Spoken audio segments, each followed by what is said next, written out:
ریمیکس بای دیجی علامات. چه عشقی میکنم وقتی بهم میگی عزیزم، چه عشقی میکنم از عشقت اینجوری مریضم. چقدر اندازت آغوش بی اندازه من،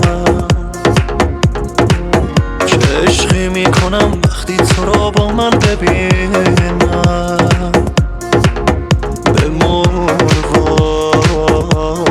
واسه من.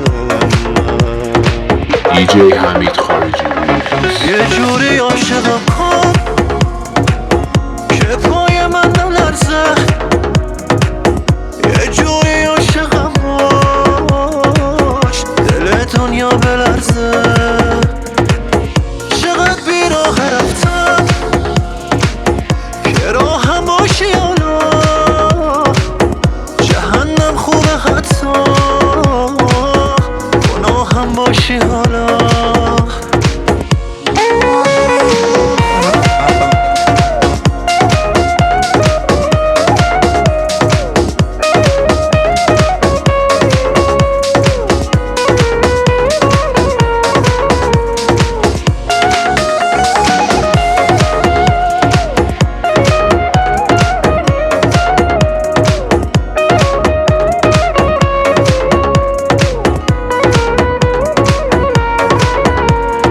ریمیکس بای دیجی علامات. به من باشه میخوام برگردم ای باز عاشقت شم،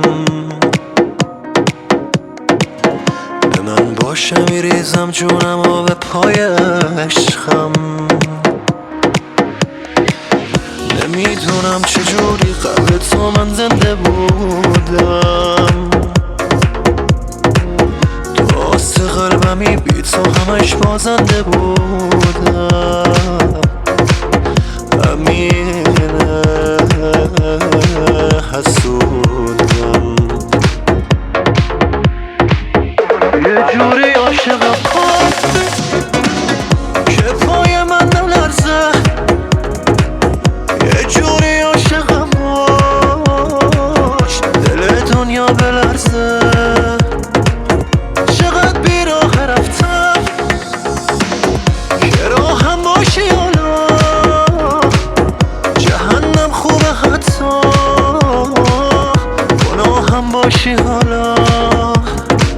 حمید خارجی ریمیکس. یه جوری عاشقم کن که پای من نلرزه، یه جوری عاشقم باش دل دنیا بلرزه.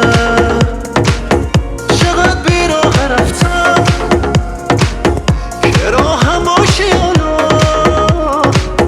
جهنم خوبه حتی گناهم باشی